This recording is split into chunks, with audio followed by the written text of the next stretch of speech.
vela tremeluziu, a sombra esticou-se por um segundo além do prato e o menino deixou cair o pão com um som seco. Caetano percebeu o movimento antes do rosto dela. Segurou a barra do manto para não avançar, os olhos verdes cobre buscando a origem daquela hesitação. Vila de Pedra Sombra, pequena aldeia nas encostas a sudoeste do palácio, bosque de Alvor, bosque denso e sagrado a nordeste da capital. Palácio de Miraluz, fortaleza no alto da colina central que domina o reino. O poder pertence a linhagens marcadas. Alfas e alguns ômegas raros carregam a marca sanguínea. A energia obedece à lua e às estações. Não é ilimitada. Não se pode reanimar mortos nem alterar livremente a mente alheia. Usos prolongados desgastam o corpo e exigem recuperação. Manifestações públicas atraem caçadas políticas. Alfas governam territórios e privilégios. Betas são artesãos. Guardas e a maioria silenciosa. Ômegas vivem marginalizados, empurrados para tarefas subalternas. Decretos proíbem o uso público de poderes ômega. Quem desafia enfrenta prisão e humilhação. Clãs tecem alianças com a coroa. A política é jogo de sangue. Velhas rixas e favores assinados em tempos de fome. Caetano tinha-se a cicatriz em forma de meia-lua na linha do queixo, olhos verde cobre que nunca sorriam de verdade, cabelo negro como breu. Dentro dele havia um medo que puxava os ombros para baixo. A culpa pela morte do irmão mais velho em uma rebelião que ele não conseguiu evitar. Esse medo moldou seu dia a dia, austeridade, rotinas milimetricamente anotadas, audiências sem interrupção. Controle era cortina, culpa era fogo. Politicamente, pressões vinham dos clãs, propostas de alianças que enfraqueciam o sangue de Caetano e diluíam seu poder. Ele queria manter o reino seguro e a linhagem no poder. O que precisava e não admitia era deixar que outros o protegessem e aceitar laços pessoais em vez de se esconder atrás da coroa. Isabela curvava-se sobre o menino, mãos pequenas com dedos manchados de tinta que tremiam. Seus olhos castanhos avelã evitavam a praça inteira. O cabelo castanho claro, preso em trança desalinhada, raspava o ombro. Havia desconfiança no jeito de apertar o curativo, vergonha de quem foi vendida, medo de olhar alguém direito desde os 15 anos. Quando tinha 15 anos, sua família a traiu. Foi vendida a doadores de trabalho. Aquela traição moldou sua desconfiança e sua resistência silenciosa. Isabela é a última descendente de uma linhagem ômega proibida, que carrega um dom de transmutação de sombras, um poder marcado como tabu e perseguido por lei. Antes disso, ela era invisível e resignada. Trabalhava para sobreviver, alimentando uma esperança pequena de justiça. Ela queria segurança e anonimato. Precisava de aceitação e do direito de controlar seu dom, sem destruírem sua vida. Pingente de aço de Miraluz, aço escuro do tamanho de uma moeda grande, gravado com runas em espiral e uma linha fina em esmalte azul no centro. Caetano carrega sua metade presa ao paletó junto ao peito direito. Isabela tem uma corrente quebrada e guarda a metade do pingente numa trouxa antiga. O objeto é símbolo de reivindicação real, selo que reage à presença da linhagem proibida. Também funciona como chave para algo antigo que poucos lembram. A origem do dom de Isabela vem pela linha materna, um ritual ancestral proibido, realizado uma geração antes na casa onde sua mãe nascera. A cerimônia foi segredo e marca, passou de mãe para filha com dedos cerrados e promessas sussurradas. A primeira manifestação aconteceu no inverno, 3 anos antes do início desta história, quando ela foi entregue a um patrão. Uma sombra moveu-se sozinha e cobriu seu rosto por 3 segundos, deixando o criado inconsciente. Lord Vaughan era a face fria das leis. Chefe de justiça do reino, parente distante do rei, usava uma postura implacável e uma coleira de memórias tristes. Vaughan perdera filhos para a anarquia na juventude. Viu famílias destruídas, viu caos alastrar-se. Desde então, acreditou que eliminar dons proibidos e controlar estritamente as linhagens traria ordem. Ele aplica as leis que perseguem êmegas, vê Isabela como ameaça potencial e tem ambições políticas que se chocam com o trono de Caetano. Caetano veio à Vila de Pedra Sombra para uma inspeção real. Caminhava acompanhado, mas tinha olhos que liam cada rosto. Na feira, entre barracas de pano e cestos, ele tropeçou em uma pedra solta. O manto prendeu-se em uma alça. Caiu de lado e a queda fez a praça prender a respiração. Isabela estava ao lado de um menino ferido. Esticou a mão para impedir o choque. Ela tocou a manga do rei quase sem perceber. A metade do pingente na trouxa dela brilhou, uma faísca azul que durou o tempo de uma piscada. O brilho não foi grandioso, foi tão sutil que só os olhos treinados notariam. Caetano olhou para a trouxa. O brilho puxou algo antigo dentro dele, um reconhecimento que doía. Ele levantou-se sem cerimônia. Quem é ela mesmo, murmurou alguém. Caetano respondeu apenas com um olhar demorado. Isabela recuou, o corpo pronto para desaparecer. Desconfiança travou seu peito, mas o rei não ordenou prisões, não fez perguntas brutais. Ele ofereceu a mão para o menino. Ela viu a cicatriz em meia-lua, a linha dura do queixo. Viu também o pingente, metade entalhada no tecido sobre o coração do rei. A conexão entre os dois pedaços era um risco pronunciado. A vela na barraca tremeluziu outra vez. A sombra esticou-se, dessa vez apenas o suficiente para arrepiar a nuca de quem observava.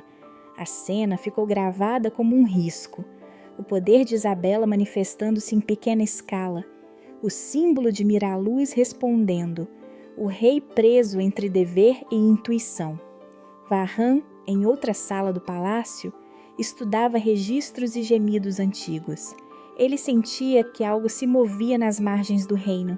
O encontro foi um começo, uma coincidência que cheirava a destino e uma fagulha que podia incendiar alianças. Início, fim do outono no ano da colheita cinzenta. A história seguirá por aproximadamente 6 a 8 meses de eventos intensos, com possibilidade de epílogo meses depois. A atmosfera é intensa, proibida, com pitadas de doçura e tragédia. A voz da praça, curta e direta, deixou claro que o perigo e a ternura caminhavam lado a lado. Caetano guardou o olhar. Isabela encolheu-se. Alguém cochichou o nome de Vahan. Ninguém fechou a boca. O mundo escutava. Se você está gostando, deixe seu like e comente de qual cidade está assistindo. 3 dias depois, a vila parecia menor sob o vento cortante do fim do outono. Agora eles estavam em Pedra Sombra, perto do Mercado Sul, a 1 dia de viagem do Palácio de Miraluz e a 2 jornadas do Bosque de Alvor. O céu cinzento empurrava nuvens baixas. O cheiro de ervas secas vinha dos barracos mais afastados. Caetano ainda carregava sua metade do pingente presa ao paletó, junto ao peito direito. A metade de Isabela permanecia enrolada num pano nos fundos da sua trouxa. Quando os dois passavam próximos, o metal parecia pulsar, um calor leve, quase como se lembrasse um abraço antigo. Hoje, porém, o pingente deu um microbrilho quando foi visto ao sol pelas janelas do mercado, tão discreto que só olhos atentos notariam. No limite da feira, encostados a uma parede de pedra, Isabela falou baixo. A voz tremia menos do que 3 dias antes.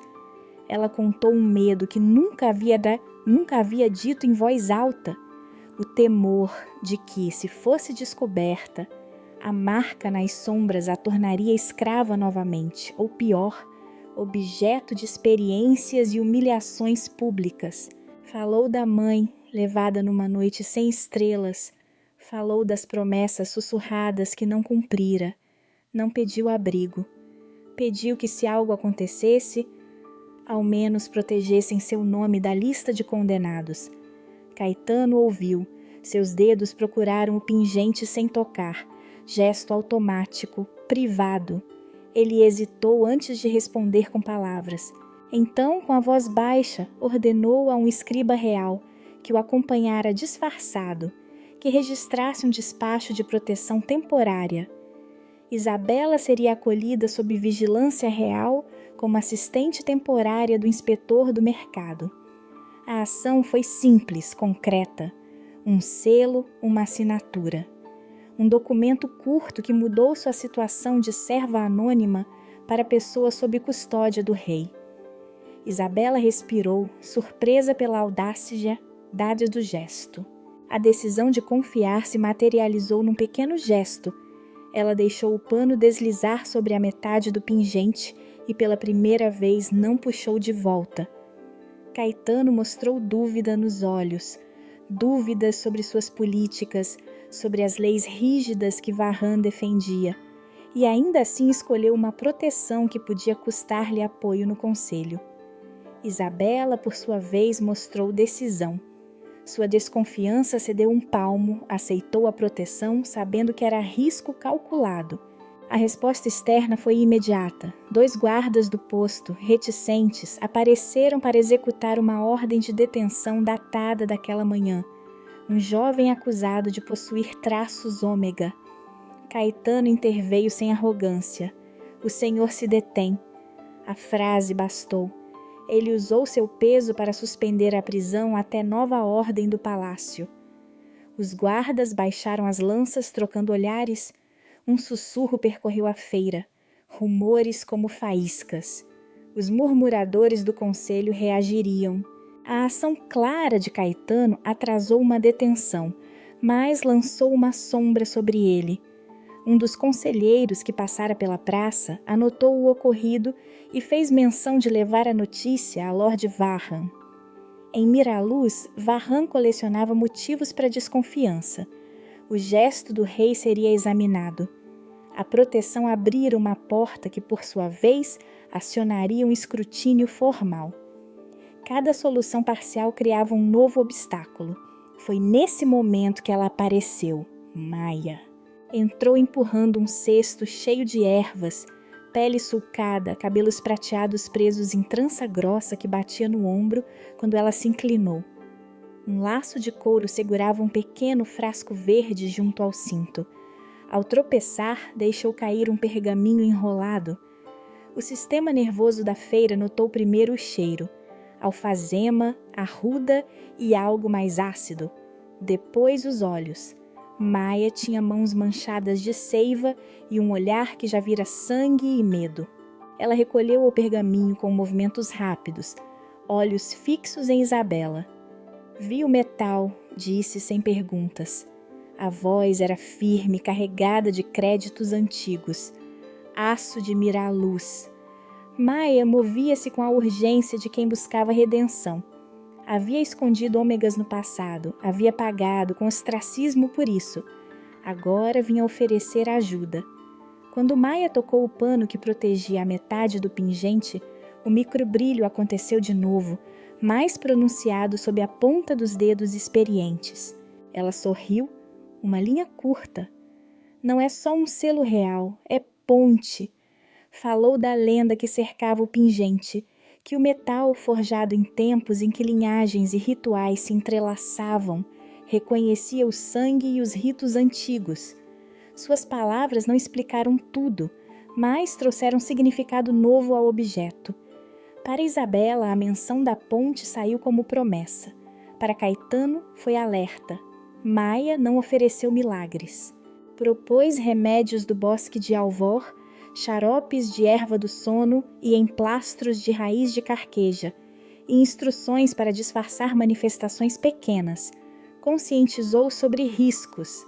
Plantas do bosque eram conhecidas por curandeiros, mas também por patrulhas que vasculhavam trilhas. Usar aquele conhecimento significava mover-se por caminhos que podiam ser vigiados. O vento frio levou a conversa adiante, e a feira retomou seu ritmo nervoso.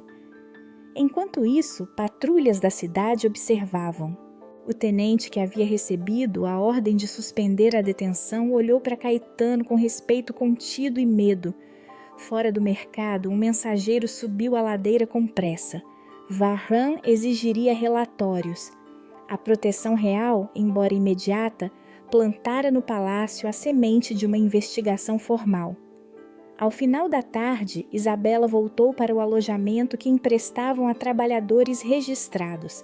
A luz agonizante da lanterna tremia na porta de madeira. O pano com o pingente estava ao lado do travesseiro. Ela segurou o metal, sentiu o calor diminuto. Havia gratidão, mas também medo. Pregado à madeira, sob a lâmpada que mal afugentava o frio, havia um bilhete. Papel mal cortado, tinta negra.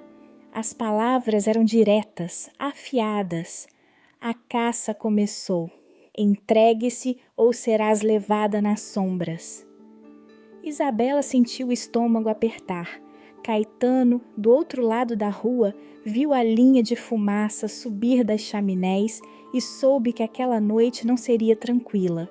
Na manhã seguinte, 3 dias depois do bilhete, a carroça seguia pela estrada entre Pedra Sombra e o bosque de Alvor, a poucas léguas do palácio. O vento carregava folhas secas e um cheiro mineral de chuva distante. Havia vigias nas elevações, 2 poucos homens com olhares treinados que apontavam lanças nos momentos de maior sombra.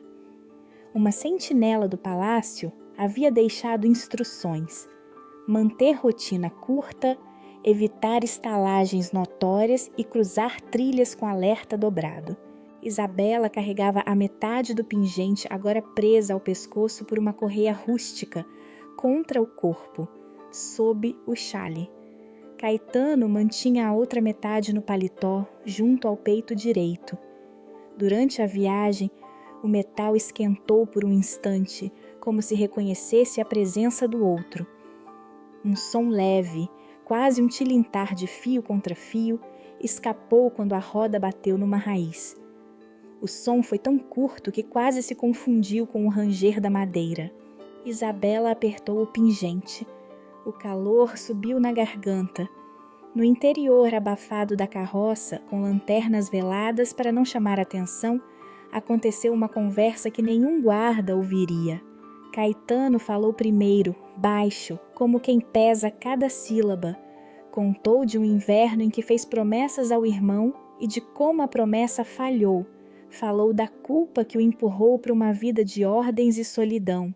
Isabela respondeu com uma memória recortada. A noite em que a mãe foi levada, o lacre quebrado da porta, o silêncio que ficou. Falou do medo de que aceitar proteção fosse trocar uma gaiola por outra. Havia entre eles uma nova intimidade, não era toque, mas entrega controlada. Caetano delegou. Chamou seu capitão de guarda para a frente da carroça e passou instruções claras. Caminho alternativo, 2 homens a cavalo adiante, um atrás. Ensinou modos de se mover para proteger quem caminha ao lado. O gesto simples, dividir planos, confiar tarefas, era quase uma confissão. Para Caetano foi um passo, aceitar que não carregaria tudo sozinho.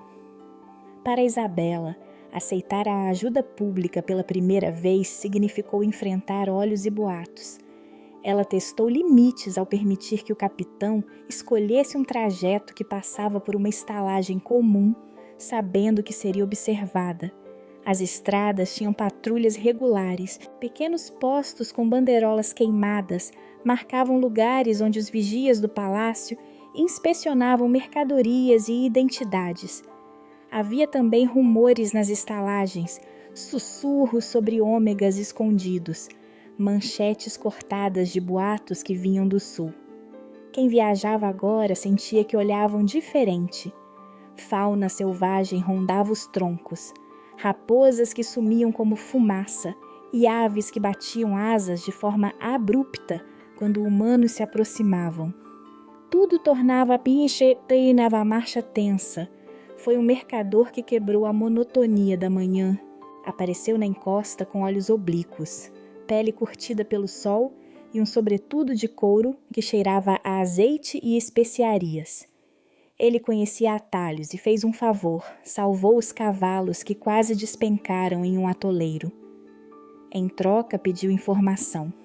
Seu nome era Orhan. Havia algo em sua pressa que sugeria dívidas e medo.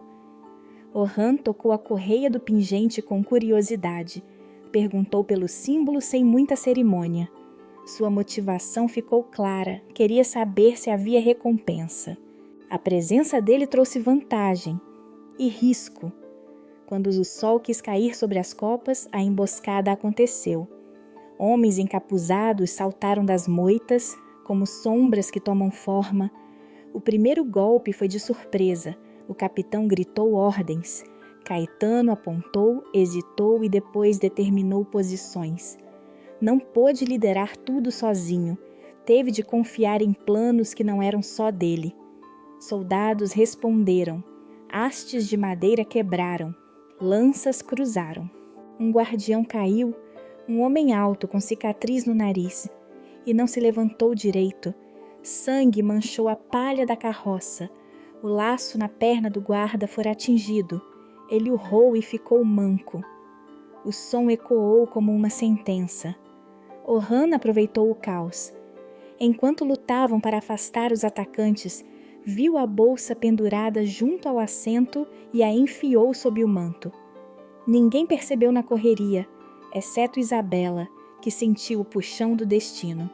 O mercador sumiu por entre as árvores, levando consigo uma bolsa que dentro tinha pedaços de pergaminho, uma pequena caixa com símbolos antigos e um documento enrolado selado com cera preta.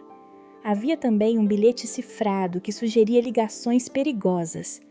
No meio do vidro quebrado de uma garrafa de remédio, quando o estrondo de metal e madeira ouviu seu auge, a metade do pingente de Isabela vibrou com força.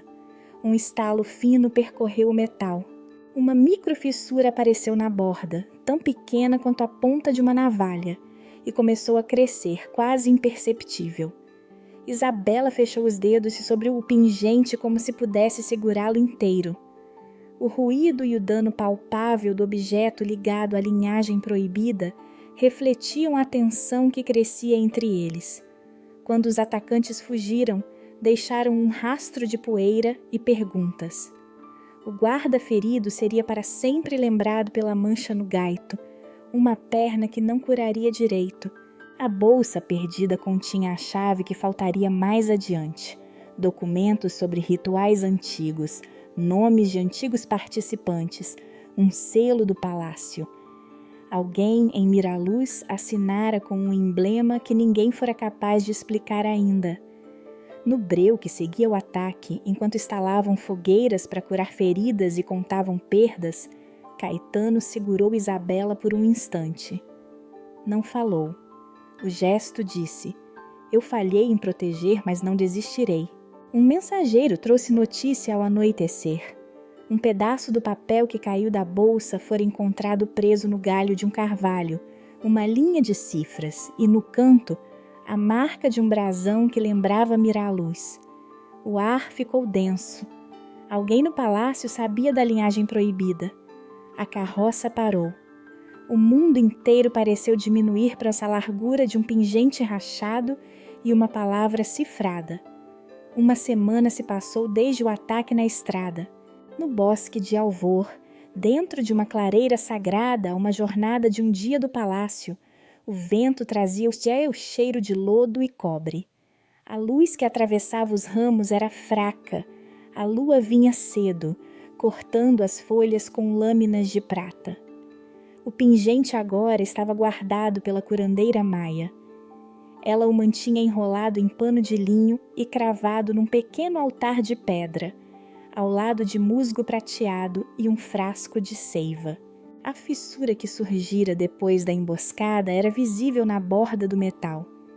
Quando a lua aparecia entre as árvores, as runas do pingente lançavam um fraco brilho azulado, como se respirassem junto com os corpos ali reunidos.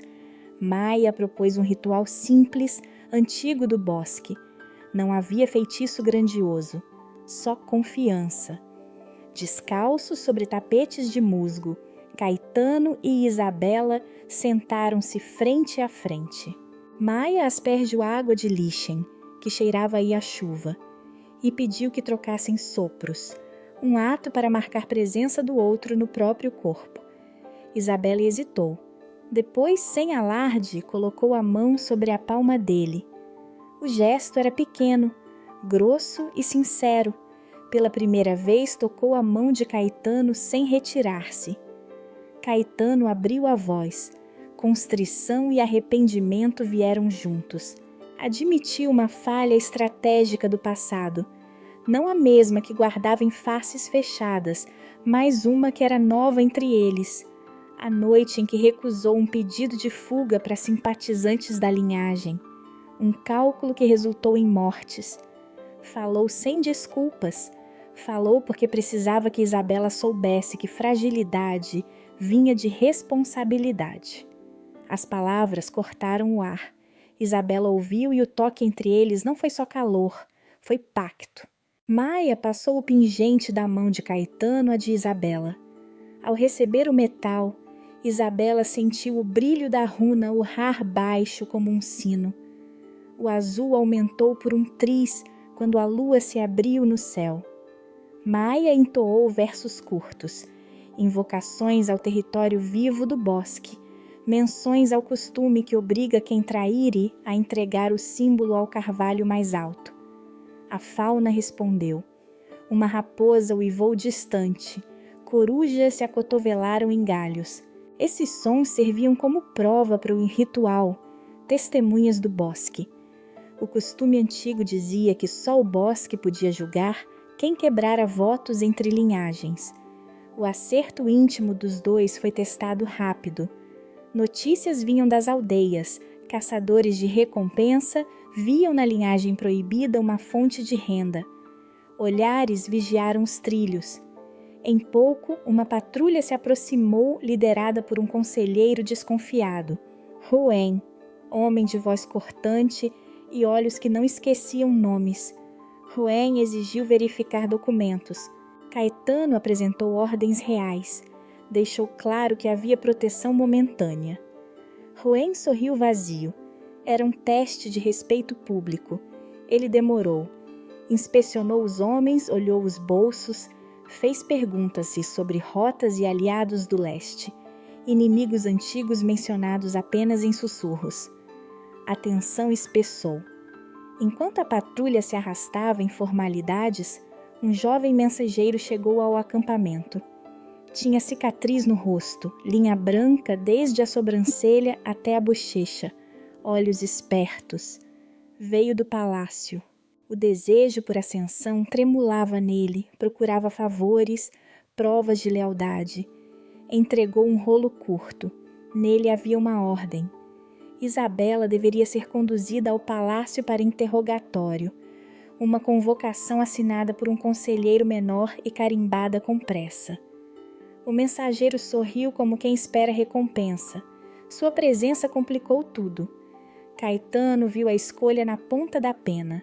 Acatar a ordem e perder a proteção, negar e abrir embaraço público que Ruen poderia usar. Decidiram não levar Isabela à força. Em vez disso, dividiram tarefas. Maia ofereceu uma cabana sagrada a poucas trilhas dali, espaço onde o bosque ainda exigia respeito e onde antigos juramentos protegiam quem ali buscasse refúgio. 2 guardas seguiram o mensageiro com notícias falsas de partida. Orhan, o mercador das estradas, ficaria para vigiar saídas. Um homem do leste, aliado recente que os havia devorado de dívida e lealdade, cuidaria de enviar sinais em caso de patrulha inimiga. Cada tarefa era medida, como passo sobre uma corda. Enquanto rústicos sinos noturnos marcavam o tempo, Maia vasculhou a pequena casa de Isabela em busca de algo que explicasse a urgência real. Encontrou um fragmento de documento escondido sob uma tábua solta. Era um papel amarelado, escrito com letra de mão firme. Datava-se no ano da lua partida 38 anos atrás.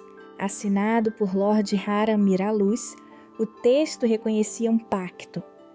A linhagem materna de Isabela, sob o nome Alzira de Alvor, havia participado de um rito que vinculava sombras ao erário do palácio como medida de proteção em tempos de fome. O documento registrava que, em troca de sustento, as linhagens concederiam serviço nas sombras, sem se ajoelhar, mas com promessa de sigilo. Havia um selo parcial do palácio. Havia nomes que Caetano conhecia nas notas de genealogia da corte. A revelação mudou tudo. Isabela não era apenas uma perseguição vira-rua. Sua mãe havia sido parte de um acordo com a família real. O vínculo tornava-lhe a presença de Isabela mais complexa. Herança e promessa, traição e contrato quebrado. O passado partilhado entre o Bosque e Miraluz tomou nova forma. Caetano olhou para o papel com olhos que buscavam justificação. Isabela tocou a letra da mãe e sentiu que o mundo dera um passo para dentro dela. Maia usou o pingente no ritual daquela noite. Ao encostar o metal na tábua do altar, as runas brilharam de novo mais firme. O fraco azul tocou as faces dos dois. O brilho parecia responder ao que fora revelado, reconhecimento e advertência. O Bosque murmurou.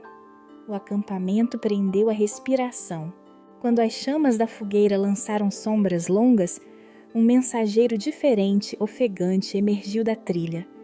Trazia um envelope selado com cera vermelha. O selo era pesado e conhecido. Logo que Caetano quebrou a cera, todos viram a marca de Lord Varham. A letra oficial ordenava prisão imediata para todos associados à linhagem das sombras. A ordem vinha com a assinatura direta de Varham. O papel caiu sobre a tábua como um golpe. O acampamento soube em silêncio que a escolha deveria ser feita a caminho ao amanhecer. Naquela noite, a cabana sagrada na borda do Bosque de Alvor, a 3 dias do palácio, ficou quente de confissões e do cheiro de musgo molhado. O pingente estava sobre a mesa de madeira, exibindo um brilho mais forte do que antes. A metade de Isabela estava colada por um fio antigo, enrolada em linho. As runas lançavam um azul que parecia escutar. Maia acendeu uma vela pequena. A chama tremeluziu. O Bosque respondeu com um silêncio próximo. Caetano fechou a porta com cuidado. Havia sempre o medo de vozes nas trilhas. Havia também o som de insetos que não combinava com paz.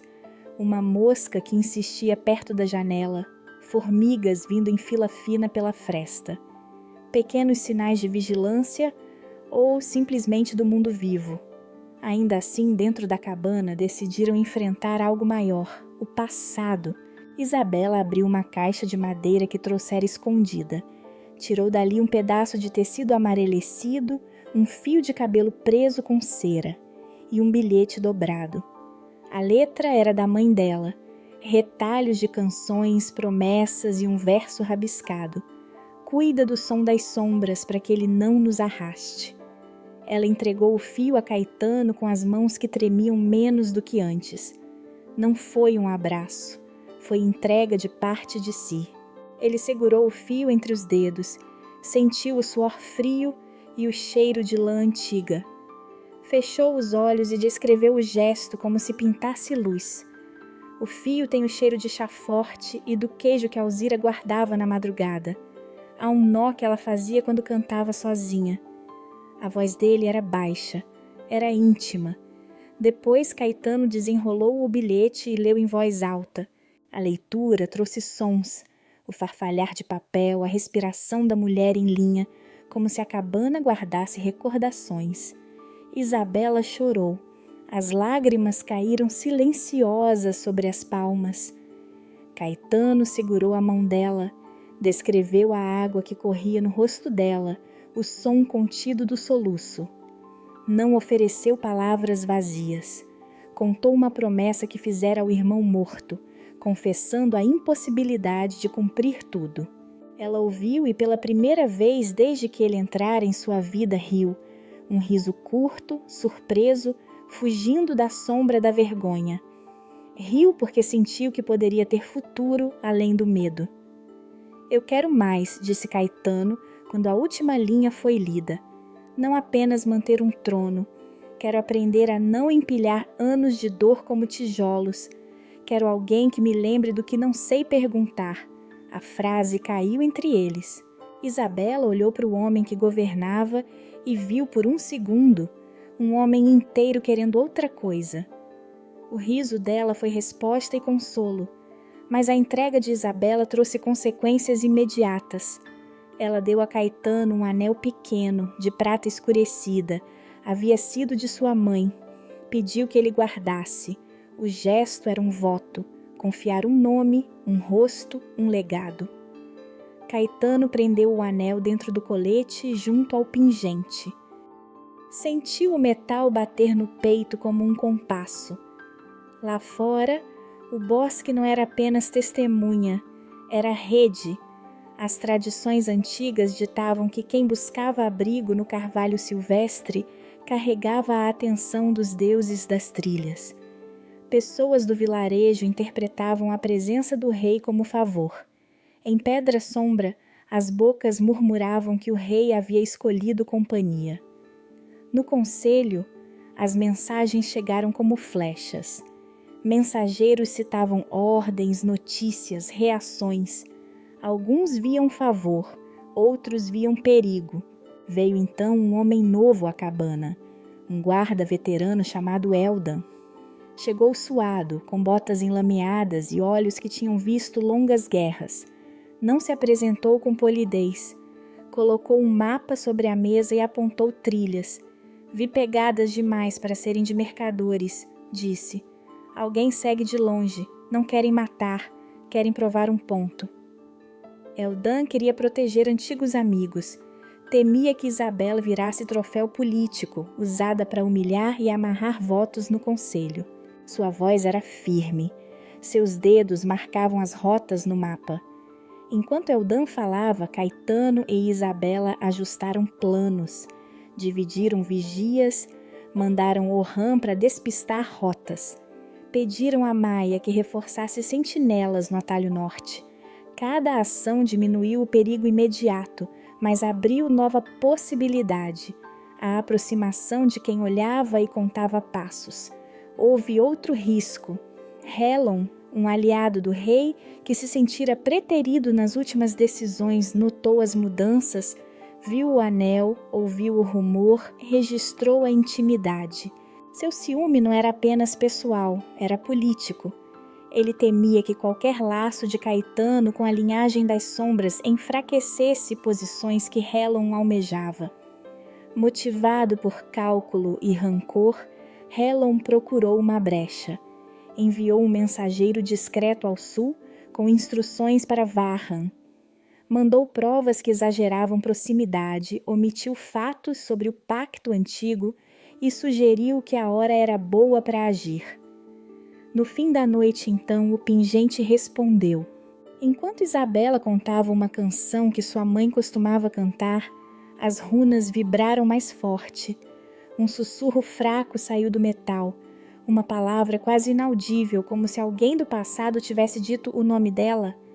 Caetano ouviu, Isabela ouviu. O som ligou-o agora ao antes, e por um instante o bosque se inclinou para dentro da cabana. A madrugada estava próxima. A confiança que haviam tecido tremia sob vento e medo. Eldan fechou o livro de rotas. Maia guardou ervas. Caetano apertou a mão de Isabela, sentindo o anel dentro do colete. Havia paz contida e culpa.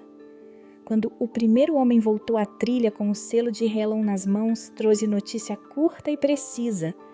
Varran recebera o aviso. Ao romper da aurora, uma sombra de lanças e botas começaria a cercar a cabana. 2 dias depois, na subida a um antigo passo que liga o bosque de Alvor ao Vale do Leste, a meio-dia de trilha do palácio.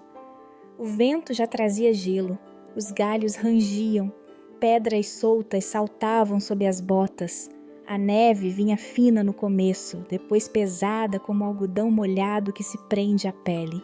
Caetano liderava o grupo com o mapa entre as mãos, mas havia algo diferente.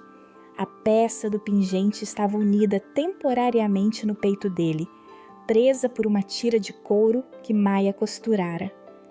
A joia aquecia quando a passagem ficava fria. O calor vinha em ondas, como se o metal tentasse salvar do frio.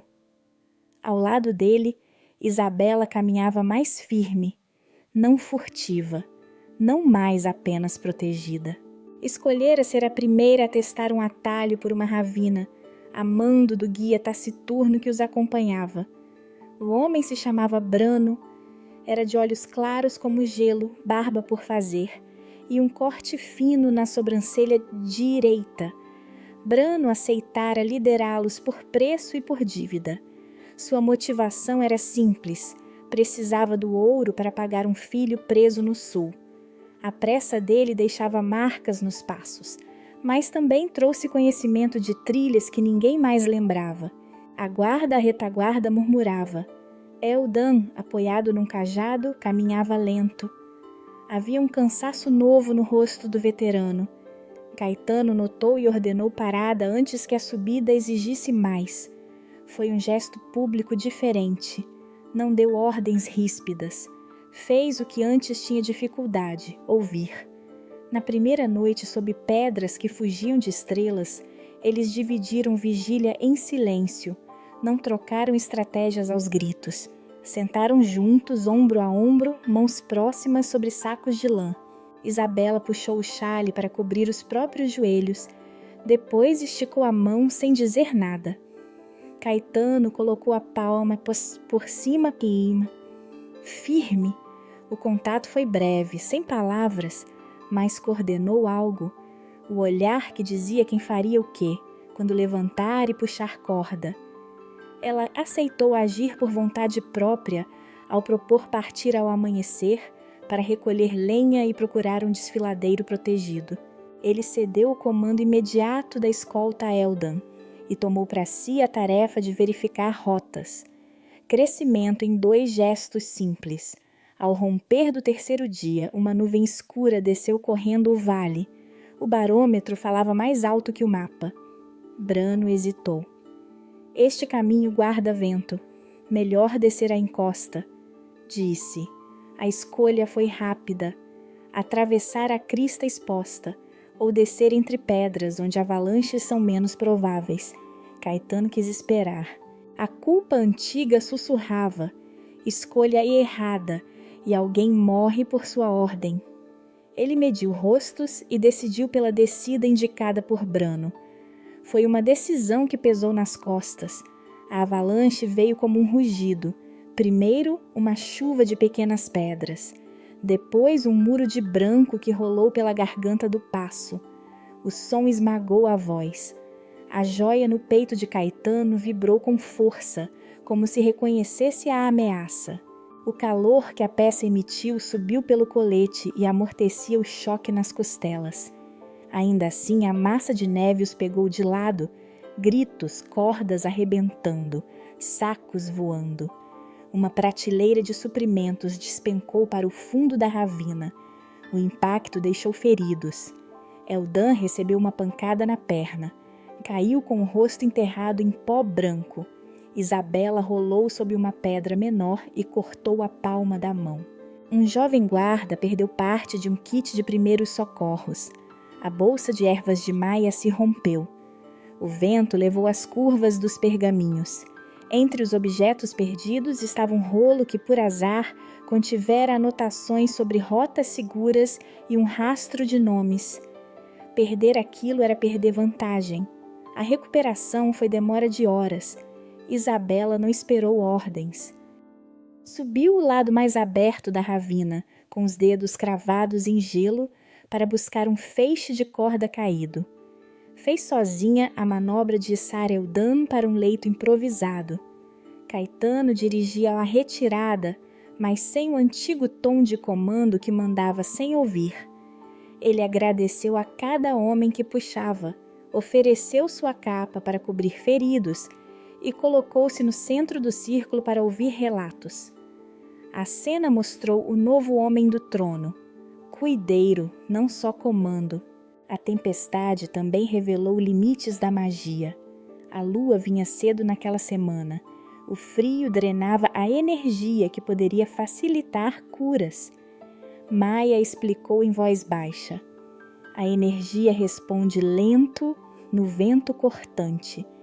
O corpo paga caro se for tirado muito do ritmo.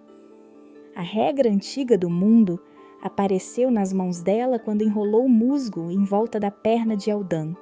Nada de reanimações, nada de milagres. Quando o sol fraquejou por detrás das nuvens, ouviram passos arrastados. Um mensageiro jazia meio enterrado, quase sem voz, apoiado numa estaca que o segurara do deslizamento. Os olhos dele eram lodo e medo. Trouxeram-no para perto da fogueira. O pingente unificado sobre o peito de Caetano pulsava, quente e ruidoso. O mensageiro pegou o braço de Caetano com dedos azuis e, entre espasmos de respiração, sussurrou uma frase que cortou o ar. Vahan, aliança, interior, caçadores de corte, senhores de trilha, eles marcham por dentro, não só contra nós. A palavra caiu como pedra. Havia um brilho novo nos olhos de Isabela quando ouviu o nome. Caetano apertou os lábios. A avalanche não fora só obstáculo natural. Era tempo de correr com menos dor, de manter feridos vivos e de lidar com uma ameaça política que agora se movia com passos calculados. Eles não tinham mais suprimentos em excesso. Eldam precisaria de semanas para andar direito. A rota segura que perderam talvez carregasse provas. E pior, Vahan mostrara que podia aliar-se a forças internas.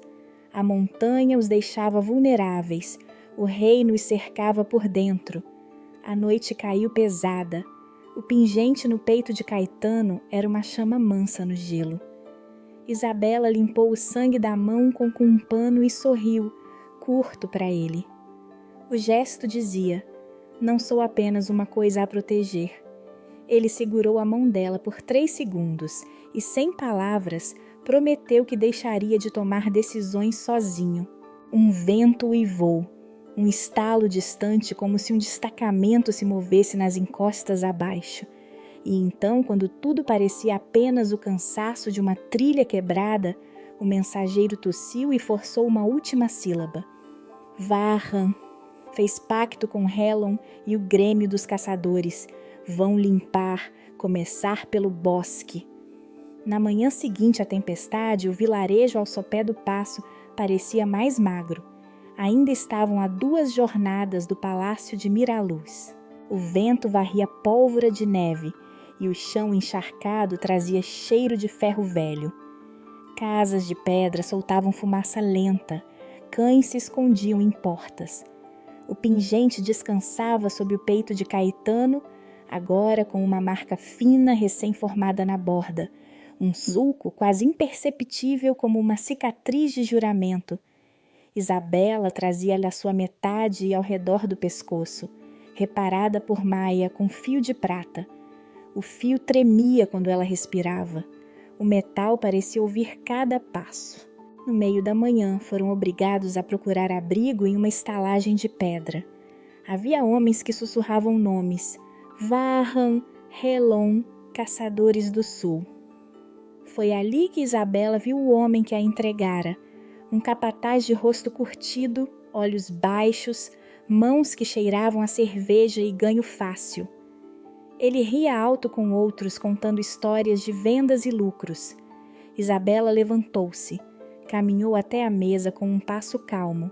O bar fez silêncio. O cheiro de gordura e cerveja ficou pesado. Você me vendeu, ela disse, voz limpa. Não implorou, não pediu. O capataz ficou vermelho, depois branco, tentou negar. Mentiras, gaguejou. Sou comerciante, não me envolvo. Ele mentiu tão mal que a mentira mesma se partiu. Um dos homens começou a rir. Outros olharam para Caetano, esperando reação do rei. Caetano se levantou devagar, não falou alto, o movimento foi o bastante. Aproximou-se e colocou a mão sobre o ombro do capataz com força discreta. Tirou o broche do homem, um pequeno emblema de privilégios locais, e jogou-o sobre a mesa. Você viveu da traição de espécies, disse ele, e usou gente como mercadoria. Agora perderá o direito de recolher tributos por 1 ano. O palácio registrará. Que saiba o vilarejo quem protege ou quem vende. Foi um ato menor, mas público. O capataz ficou em silêncio. O riso morreu. As mesas cochicharam. Alguns aplaudiram. Outros olharam com medo. Foi nessa tensão que surgiu o embaixador Loros, alto, magro, uma face de papel. Um monóculo sobre o olho esquerdo que o fazia falar devagar e medir cada sílaba. Usava um casaco de fio brilhante e um cheiro leve de pimenta. Loros observou a cena com uma curiosidade que era só cálculo. Uma intervenção ousada, majestade. Disse Loros, voz fina. Mas sabemos como decisões públicas reverberam. Eu represento interesses que mantêm a província abastecida.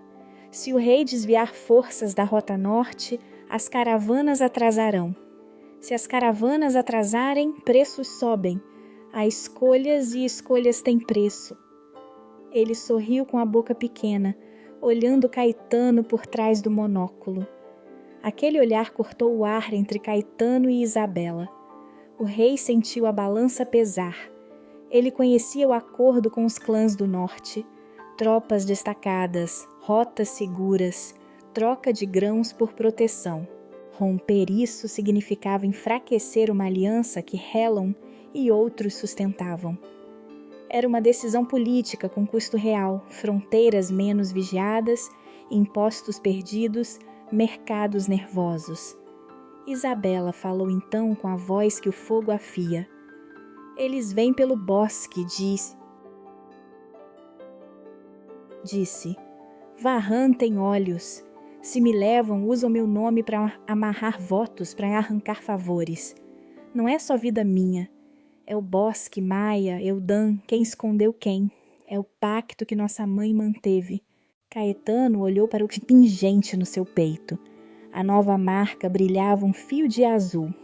Ele tomou a decisão ali. Alto, claro. Eu rompo o compromisso com a escolta do norte. Reposiciono 2 companhias para proteger o bosque e a rota interior. Enviarei também um comboio falso com bandeiras visíveis para o Supaço Norte. Que ninguém confunda isso com fraqueza. É proteção. O murmúrio foi imediato. Loros crispou o monóculo. Helon, que estava nas sombras da reunião, reprimiu um ruído que era quase raiva. Romperia alianças. Os clãs do norte considerariam traição. Comerciais perderiam lucros. Haveria protestos nas praças. Mas havia alívio nos olhos de Maia e Eldan. Havia reconhecimento no rosto de Isabela. Caetano sabia do preço. Declarou-o em voz baixa, só para Isabela. Sei que perderemos apoio no conselho. Sei que Helon fará valer a traição. Mas se eu não fizer isso, a sentença será maior. Ele deixou uma ordem escrita. Isentar por 3 meses as taxas de passagem do vale para essas caravanas que deslocarem mantimentos para o bosque. Transferir moeda do tesouro real para pagar as famílias que perderem renda com atrasos. Era sacrifício direto e público. Para despistar patrulhas de Varran, mandou a manobra do comboio falso. Vagões com bandeiras, tropas simuladas, mas sem carga valiosa. Um chamado para olhos curiosos que consumiriam tempo e atenção. Era ruse e risco. Se descoberto, o rei perderia a honra. Ainda assim colocou Eldam à frente da operação menor e ordenou que Orhan acompanhasse com rotas falsas. A ação teve efeito imediato. Os caçadores do sul viram o comboio e desviaram. Soldados foram para pontos errados. O bosque ganhou horas. Mas as notícias voaram. O rei desviou tropas. O rei traiu os nortistas. Folhas de protesto apareceram nas calçadas dos vilarejos. Comerciantes ameaçaram boicote. Helon começou a juntar acusadores. O pingente reagiu na pele de Isabela. A ruga fina na borda parecia escurecer como tinta. Maia murmurou: é a marca do juramento. Ele aceitou um contrato antigo sem saber ainda. Isso mudará como o palácio vê o pacto. Quando a noite caiu, um mensageiro encapuzado chegou ao fogo. Caetano abriu a carta. A cera trazia o brasão do palácio. A letra era oficial. As mãos dele tremeram só um instante antes de ler as linhas. A comitiva oficial partiria em 3 dias para investigar a linhagem das sombras. Isabela e Caetano deveriam comparecer ou apresentar prova de juramento. Os olhos de Isabela encontraram os de Caetano. O vento trouxe neve miúda ao rosto deles. Havia urgência e medo. Havia também uma estrada que já fora traçada com sangue e escolhas. Agora, com a ordem do palácio, ficava claro, a decisão não podia mais ficar só entre eles. Havia um prazo e uma comitiva se movia, e com ela a corte toda. Alguns dias depois, acampamento móvel perto do limite sul do reino, entre Pedra Sombra e Miraluz. O vento cortava com gosto de ferro. As barracas tremiam. O cheiro de musgo e cascalho se misturava ao bafo de cavalos. O pingente agora fica oculto sob as vestes de Caetano, preso ao peito por uma tira de couro. Aquece quando há proximidade de agentes do palácio. O calor é aviso. O calor é culpa. Era manhã quando dividiram mantimentos. Não foi um gesto simbólico, foi plano. Caetano abriu o saco de lonas. Isabela anotou por ordem. Maia contou ervas. Eldam fez a lista de vigilância. Eles marcaram horários. Eles confiaram uns aos outros decisões de liderança. Isabela distribuiu as porções de ração, escolheu quem ficaria nos postos mais expostos e designou rotas de patrulha que ninguém ali havia percorrido em anos. Os homens obedeceram. O gesto a transformou. Liderar uma patrulha pequena, atravessar um talhe de árvores ralas para vigiar para a estrada lateral, falar com a voz curta que a natureza do posto exigia. Isso fez dela outra pessoa. Caetano observou calado e não se sentiu diminuído. Pelo contrário, reconheceu valor. Devolveu a ela um olhar que não era apenas de rei, um olhar que admitia erro e cedência. Você sabe o suficiente, disse baixo. Confio em você. Ela respondeu com um aceno seco e a patrulha saiu com passos decididos. As pressões externas vieram em ondas rápidas. Havia olhos nas moitas. Espiões enviados por Varran percorriam trilhas em roupas de pastores. Boatos plantados nos vilarejos falavam de favores comprados com pombos mensageiros. Um dos aliados do rei, um mercador de grãos do norte, tentou subornar Orhan com moedas de prata para que este levasse notícias falsas sobre rotas seguras. Orhan recusou a vista de todos, mas sorriu por trás. Dívida e medo ainda o moviam. Helon ofereceu um terceiro de seus guardas a quem prometeu terras, se pudessem provar que Isabela era perigosa. Suborno, chantagem, sussurros. A rede apertava. Isabela lutava internamente, queria normalidade, acordar sem medo, trabalhar sem olhar por cima do ombro. Queria também honrar o dom que vinha da mãe. O dilema crescia. Esquecer o passado significaria trair os que esconderam, aceitar a invisibilidade. Assumir seu lugar significava expor o bosque e todos que ali se abrigavam. um emissário mudou essa balança. Ele chegou ao acampamento quando a tarde caía em lentidão. Trajava a capa vermelha, cortada por costuras que brilhavam em púrpura pura junto ao ombro. A capa raspava o solo. A voz dele era grave como martelo de forja e tinha sotaque de montanha. Trazia consigo um bordão com selo de metal estrelado. Apresentou-se sem cerimônias. Sou Derran de Sulmar, disse. Vim com proposta. Os olhos de Derran eram 2 pontos escuros que calculavam. A motivação era clara. O reino vizinho sofria sua própria instabilidade. Oferecia proteção militar, guarda de fronteira, mensageiros rápidos. Em troca pedia terras de fronteira, vales pouco povoados, aldeias que alimentavam o bosque. Territórios de passagem, explicou Derran, mão sobre os bordão para estabelecer posto. Em troca garantimos tropas e artilharia. Salvaremos o bosque do martelo de Varran. A oferta soava como salvação e como voto de traição. Diplomacia ali não era poesia. Tratados se negociavam com mapas, selos e promessas de dinheiro. Trocar território significava alterar freguesias, remover senhores locais, enviar oficiais para recolher impostos. Para os habitantes, consequência era real. Perderiam pastos, mudariam leis, poderiam ser forçados a juramentos novos. Brigas de fronteira se transformavam em casamentos arranjados, em impostos novos, em leis de caça que matavam tradições. Derran sabia disso. Derran contava com isso. Ele esperava uma resposta rápida. Caetano mediu o custo. Os olhos dele buscaram o rosto de Isabela. Ela apertou o fio no pescoço, sentiu o pingente dela responder. Um calor fino.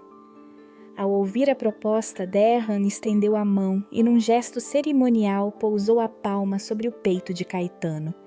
A tira de couro que prendia o pingente da oira por um segundo. O objeto oculto vibrou. Runas faiscaram num azul tão breve que quase passou despercebido. O metal tremia e alinhou-se a um tom que nenhum deles esperava. Um breve som dentro do ferro, como se o pingente reconhecesse a troca de jurisdição. O tremor ligou diretamente ao dilema. Se aceitassem Sulmar, o pingente marcaria nova aliança. Se recusassem, Varran pressionaria ainda mais. Isabela sentiu que o mundo escrevia-se em ferro quente sobre sua pele. A escolha a empurrava para a ação. Um emissário do palácio poderia chegar a qualquer hora com ordens de prisão. Ela poderia liderar uma fuga secreta naquela noite. Maia havia já escondido documentos oficiais, cópias do pacto antigo dobradas em cerâmica oca. Eldan tinha rotas que levavam até grutas onde cortar caminhos para o mar. Podiam ocultar provas, podiam levar o papel que provava o acordo de Alzira para além das fronteiras. Derran esperou. O fogo crepitou. Havia neve fina sobre as capas dos homens. O mensageiro do palácio que chegara dias antes estava em silêncio, recuperando-se. Loros observava com o monóculo brilhando. Helon apertava os dentes. Caetano sentiu o peso do trono como nunca.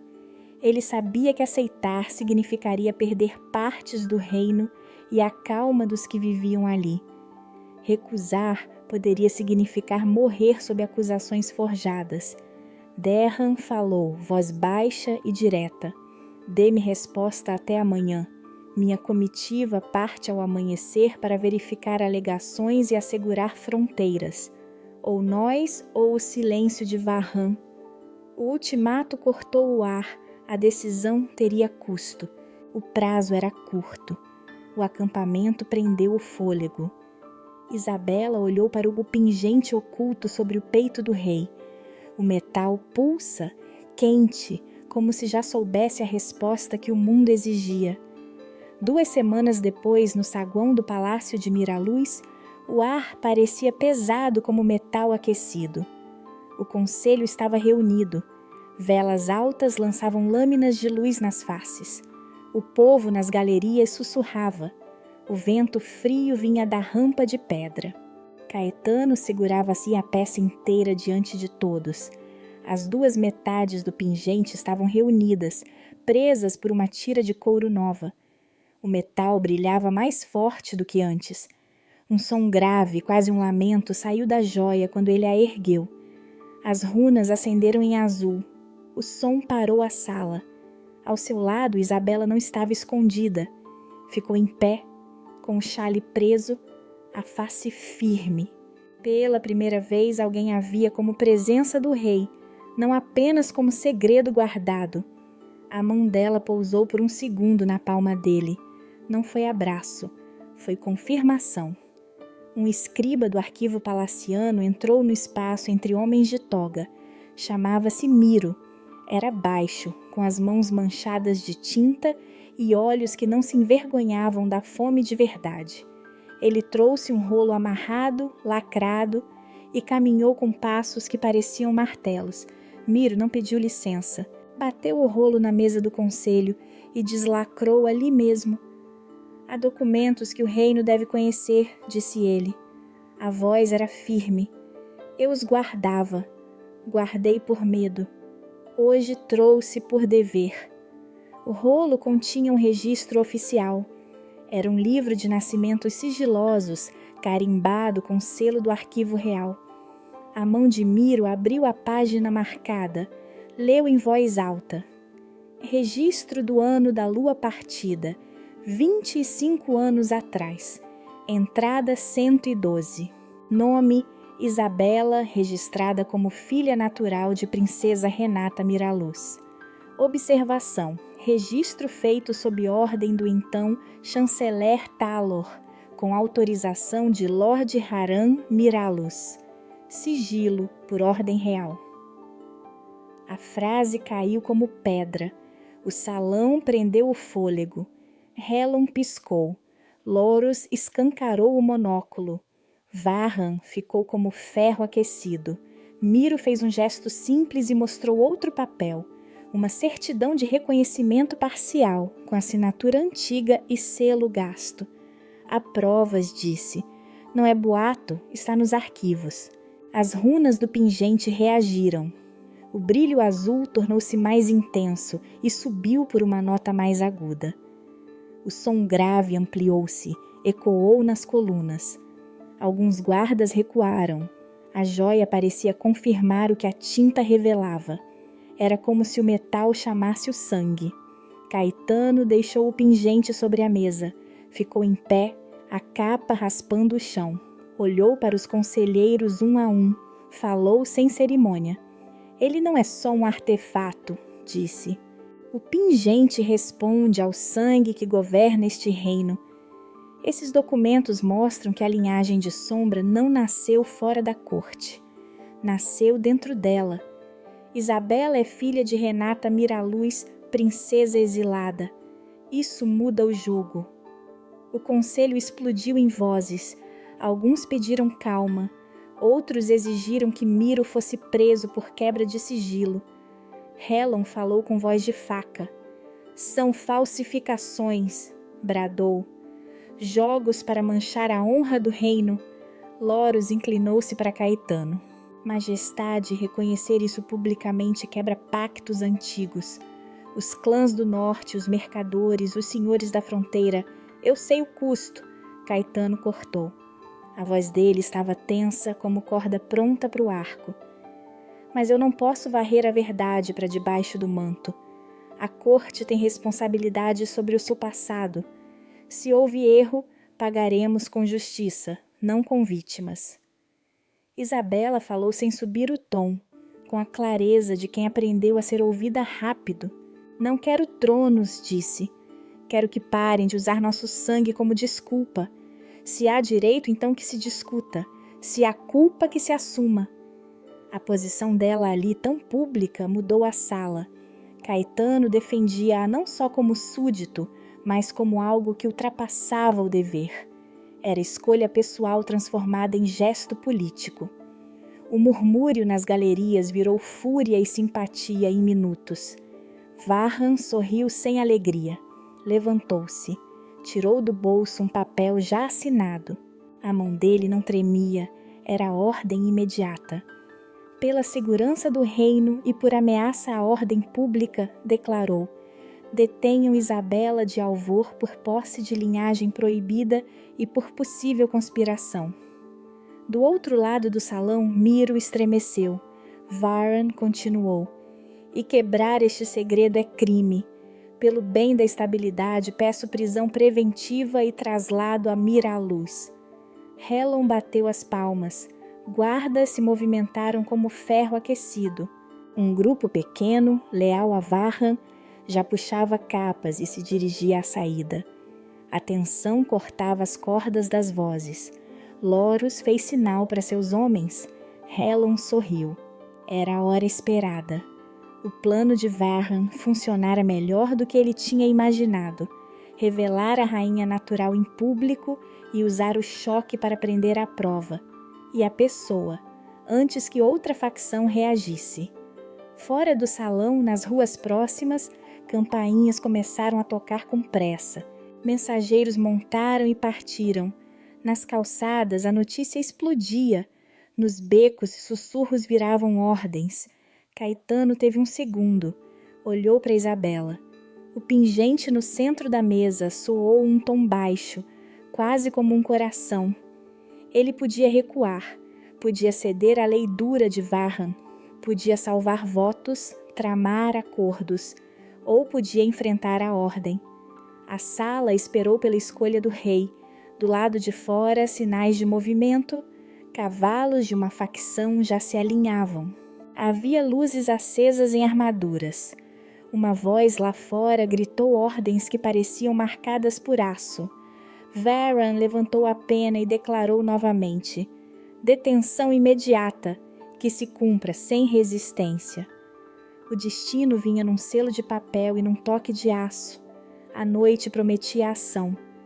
Caetano ainda tinha tempo de responder, mas o som que o pingente deu e a fila de homens que já se armava na entrada disseram: a escolha teria que ser feita antes do anoitecer. O ar do salão ainda cheirava a cera quando Caetano ergueu a voz e devolveu autoridade ao povo. Não foi espetáculo, foi ordem clara. Ele leu as provas, apontou nomes, decretou prisão preventiva para Varhan por abuso de poder e por forjar ordens. Não se tratou de clemência automática. Caetano ordenou inquérito público e garantiu que o acusado teria julgamento, mas sem autoridade para comandar ações militares enquanto o processo durasse. Guardas que antes obedeciam ordens cegas hesitaram. Os companheiros de Caetano, aqueles cuja lealdade nascera de atos, cercaram o corredor. Varhan foi algemado por homens que outrora o proclamavam justiça. Varhan lutou com a voz, culpava o caos, as perdas, a juventude perdida. Foi a mesma defesa que ouvira o conselho por anos. A diferença agora foi visível. Seus aliados políticos, Helon entre eles, tinham documentos demais contra si. Suas manobras de bastidor vieram à luz no mesmo rolo que Miro apresentara. Humilhado, Varhan perdeu a esfera prática do poder. Foi levado ao cárcere nobre do palácio, sujeito a julgamento. Não morreu em glória, sobreviveu à sua queda, reduzido a argumento público. A corte iniciou o processo real, que desmantelou suas ordens de caça às linhagens e instaurou comissões para revisar leis antigas. A derrota de Varhan foi política e completa. Perdeu nome, sigilo e influência. A redenção, se houvesse, começaria dentro de paredes frias e não por suas próprias palavras. Isabela ouviu o veredito com o corpo tenso e o pulso firme. Quando a verdade sobre sua origem foi exposta, filha de Renata Miraluz, registrada e depois escondida pelo receio de antigos chanceleres, Caetano não vacilou. Ele não apenas a reconheceu em público, ele ofereceu reparação concreta. a revogação imediata das ordens que perseguiam linhagens ômega e a criação de um estatuto protetivo para aqueles que serviram o reino em segredo. Falou de dívida histórica, de promessas não cumpridas. Não foi puro gesto simbólico. Ele transferiu verbas para sustento do bosque e ordenou que Maia e Eldam fossem nomeados guardiães oficiais das rotas de Alvor. A transformação de Caetano foi visível no modo como levou adiante a punição de Varram. Antes fazia cálculos e se isolava na culpa. Agora aceitava custo político pessoal. Perdera apoio no conselho, sim. Perdera também a inércia que o protegia. Suas mãos tremiam quando assinou as ordens, porque sabia que aquilo custaria apoios e talvez postos. Mas não recuou. Era rei que aprendia a dividir a carga, confiando nomes, aceitando que proteger significava justiça e não apenas silêncio. Isabela transformou medo em comando. Não se curvou ao pânico da prisão, ofereceu testemunho, apresentou o fio de Alzira, guiou Maia até os pontos do bosque que precisavam de proteção. Tomou para si papéis que antes temia, designou vigias, liderou escoltas, falou de lei nas praças com voz curta e firme. A menina vendida tornara-se mulher, que exigia direitos para sua linhagem e para o bosque que a criara. Sua sombra, o dom que temera, foi reconhecido como legado, e na nova lei passou a ser regulado com respeito e cuidado, não caçada. O pingente reagiu ao processo. Quando os rolos foram desenrolados, o metal inteiro vibrou, abriu-se numa fissura longitudinal e soltou um brilho azul que iluminou faces. Não pode mais voltar ao estado anterior. As duas metades se resfriaram com ranhuras brilhantes. Eram duas peças que não se encaixavam mais, cada uma carregando runas que pulsavam como memória. Caetano deixou a metade pública, a peça que serviria ao reino, encaixada sob proteção, numa alcova no brasão sobre o portão de Miraluz, onde servirá como selo de um novo pacto. Isabela ficou com a outra metade, presa ao peito como anel e chama, para lembrar que sua voz e seu sangue teriam lugar entre as decisões do trono. O pingente agora era símbolo dividido. A coroa e o bosque compartilham-no, sem que nunca mais uma peça domine a outra. Houve custo. Eldam ficou com a perna que mancaria para sempre. A cicatriz de neve e pedra lembraria noites de avalanches e decisões. Um jovem guarda ferido na emboscada antiga não acordou de vez. Morreu nos meses seguintes e seu nome virou lema em pedra sombra para não repetir traições. Orhan, pego tentando vender os papéis, ficou preso e depois forçado a prestar serviço público como guia de rotas por culpa. Pagou dívida e no fim ganhou perdão parcial. Miro perdeu cargo imediato por quebra de protocolos, mas foi recontratado ao final como arquivista-chefe com proteção real. Maia recebeu título e terra no bosque. Tornou-se guardião oficial das ervas e juramentos. Pedra Sombra ganhou alívio prático. Escoltas reais patrulham as estradas e mercadores têm tarifas revistas. Ninguém mais pode ser vendido como antes. O bosque de Alvor recebeu proteção legal, trilhas foram demarcadas, curandeiros registrados e a tradição respeitada. O palácio de Miraluz mudou. O conselho foi reformado, Helon perdeu postos, a justiça passou a ser pública e a figura de Caetano abriu mão de orgulho por parceria. Meses depois, o reino não estava curado. Havia divisões, decepções e gente que jurava vingança. Mas havia também leis novas, ritmos diferentes e um rei que aceitou companhia e falibilidade. Na manhã em que os portões se abririam oficialmente para uma comitiva de proteção do bosque, Caetano e a Isabela caminharam até a entrada principal de Miraluz. Ele encaixou a metade do pingente destinada ao palácio na alcova do brasão. Isabela pousou a sua na garganta, quente e firme. Eles puxaram as correntes do portão juntos. A guarda abriu-se. O vento trouxe cheiro de erva e pedra velha.